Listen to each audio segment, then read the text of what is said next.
announcement in the Bible, yeah. What are them two guys called? Abel and Cable. Abel and Cable, yeah. Was Adam and Eve, yeah? They had two sons, yeah. These two sons had a fight one day. One stabbed the other and that. Right, this is in the Bible, man. Get to that's what it's all about. That's why we'll be the best band in the world, because I ain't that. No, it's not hate. It's love. It's you hate. Not hate. I don't hate him. I love him. He doesn't hate me, I know he doesn't. He loves me. What you're saying is complete and utter blasphemy. Hello, Reformed mythologist Morgan Locke here to talk about the recent announcement that Oasis are booked to perform a number of gigs around the UK in the summer of 2025. Both Noel and Liam Gallagher posted the same message. The guns have fallen silent. The stars have aligned. The great wait is over. Come see. It will not be televised. Millions of people are expected to be in the queue when tickets go on sale on Saturday morning for gigs in Manchester, Cardiff, London, Edinburgh and Dublin. So how does a band who have not played together for 15 years conjure up such a frenzy that they've been all over the papers, TV and radio news, and even trending on that twitter.com? Well, you'll be unsurprised to hear me say that it's because the story of the band taps into deep mythology. And more specifically, to use Liam's current favourite adjective, the story of the band of brothers locked in endless struggle is biblical. The 2016 documentary Supersonic is an excellent behind-the-scenes look at the band's first 3 years, telling the story of their forming as a band up until the Nebworth House gigs in August 1997. The documentary is also a good reminder that the conflict between Noel and Liam has always been the defining mark of Oasis. It was always about a sibling rivalry. And if you'd like to be a fly on the wall in a Gallagher brothers argument, I recommend to you the 1994 audio recording Wibbling Rivalry, released as a single in 1995 and which reached number 52 in the UK singles chart. There was never any doubt that the Gallaghers were completely open and honest about who they were and their difficult relationship. The complete lack of pretense is remarkable. But this was a particular time, the 1990s, when we were reaching the end of history. The Manchester club scene prepared the way for the working class sons of Irish immigrants to break into the public imagination. It mattered that they were Mancunian. Their northern accents combined with a surly and aggressive manner made people stand up and take notice. It's difficult to think of a band who have been marked by such a force of personality. Liam was instantly recognisable for his swagger and bravado. They were easy to impersonate and a dream for the tabloid press. Oasis were a two-finger salute to civil society, and there was no hint of artificiality. They also stood out for their sheer arrogance. They never doubted themselves for a moment. Bold, brash, and utterly self-assured. In those early years in which they produced their best music, Oasis were consumed by the here and now. There was no plan or strategy or political objective. They had nothing profound to say, but they said it in a way that others wanted to hear. They could be looked down upon for being foolish and mindless and short-sighted, seemingly unaware that wisdom, philosophy, and a wider world even existed. But perhaps it's more accurate to say that they had heard rumours that bettering yourself was possible, but they simply weren't interested. People say it's just a waste of time, but tonight I want to be a rock and roll star. In the mid-90s, they were not looking to be part of a discourse or cultural conversation. They were not trying to change anyone's minds. They had no desire to change their own.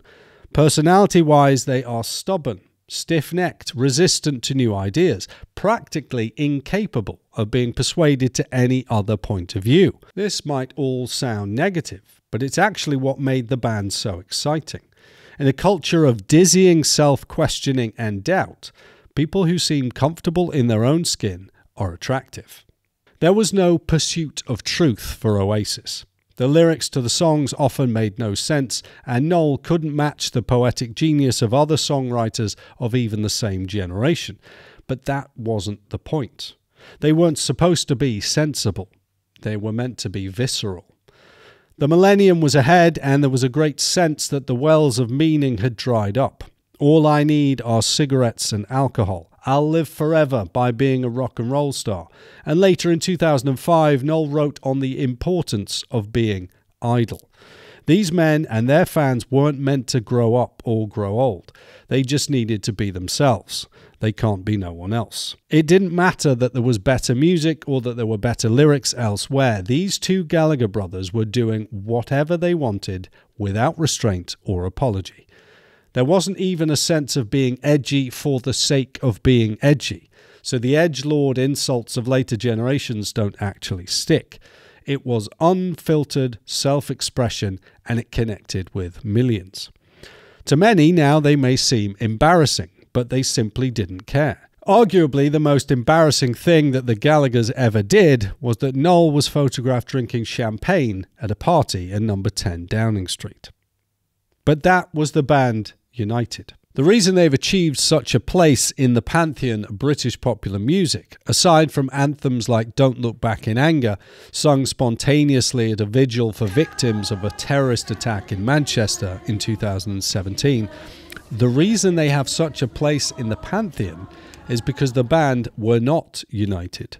The brothers have refused to speak to each other for 15 years, since Noel quit after an argument on tour in 2009. This is testament to those early dynamics described in the Supersonic documentary. This is what makes them mythical. Sibling rivalry. Fraternal volatility. The appeal of Oasis is mythical rather than logical, and it's arguably mythical even before it's musical. Now, when I say mythical, I don't mean that it's fictional, but that it's about a deep story. A story which resonates with the human condition, the love-hate relationship we have with our siblings, particularly between brothers. I'm not touching you. Not going to touch you. The driving force behind the band is and always has been the apparent incompatibility of the central band members. How can you be a profoundly successful rock band with a family member, with a brother? Siblings enjoy winding each other up. They delight in provoking each other to get a reaction. This is what siblings do, especially brothers. Now, of course, other bands split up. People get into arguments, there are drunken fights, and band members don't talk to each other for years. But the fraternal volatility between these two, Noel, the cat who wants to be left alone, aloof and at ease, and Liam, the excited puppy desperately craving attention, the fraternal volatility is what keeps them interesting. So Oasis have a deep mythic attraction, which keeps people coming back for more. But how can we say that they are biblical? At one level, they're not. But Liam wrote a poor but apposite song which appears on 2005's Don't Believe the Truth. It's called Guess God Thinks I'm Able. Who knows? Other than a massive payday, we don't yet know what gave rise to the laying down of the guns and the alignment of the stars. But for as long as we have known them, neither of the Gallagher brothers can lay claim to being able from the Genesis account. When we look at the actual biblical story in Genesis chapter 4, Abel is completely innocent. Cain is the one with anger crouching at his door. Cain is the one who attacks. Abel is the shepherd whose blood testifies before the Lord. He doesn't point forward to Liam or Noel. He points forward to someone else. But Cain, that's the mark we bear. That's who Noel and Liam remind us of. But the Gallaghers also bring to mind brothers at the end of the book of Genesis 2, Joseph and the 11. A curious detail emerges after everyone thinks they've made up. Joseph has been discovered not only alive and well in Egypt, but second in command. The brothers are welcomed and Jacob, their father, is brought along. The family live for 17 years in Egypt before Jacob dies. After the period of mourning is over, the brothers approach Joseph and plead with him not to punish them for their earlier violence and treachery towards him. The inference being that Joseph has been nursing his grudge against his brothers until Jacob dies, and not wanting to cause him grief bides his time. A similar scenario takes place in The Godfather. Michael makes peace with Fredo. Or does he? The recent announcement from Oasis makes us uncertain as to whether to believe it will really happen. It's still a risk. Can Noel and Liam get along together for a whole year before the stadium doors open? Is anyone holding a grudge? But there are other biblical brothers who might fit the bill too. James and John, the sons of thunder. They come to Jesus and say, "We want you to do for us whatever we ask." He says, "What do you want me to do for you?" They replied, "Let one of us sit at your right hand and one at your left in your glory." "You don't know what you're asking," said Jesus. The story of Oasis is the prodigal son, but they're both the younger brother. It's Cain and Abel, but they're both Cain. It's the sons of thunder, while the glory is still up for grabs. But there is another truly redemptive brother story fulfilled in Jesus. The Abel story points forward to Jesus, the murdered shepherd.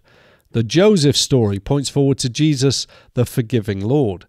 And the incarnate Christ himself told James and John, his brother, the Son of Man did not come to be served but to serve, and that he would give his life as a ransom for many. It's exciting that Oasis will be singing their songs together again. I'll be aiming to be in the audience. For now, to quote Psalm 133, "How pleasant it is when brothers live together in unity." The question is, what's the basis of that unity? And will it last? Please remember that media consumption is optional. You are under no obligation to listen to this music, watch these documentaries, or buy tickets for these gigs.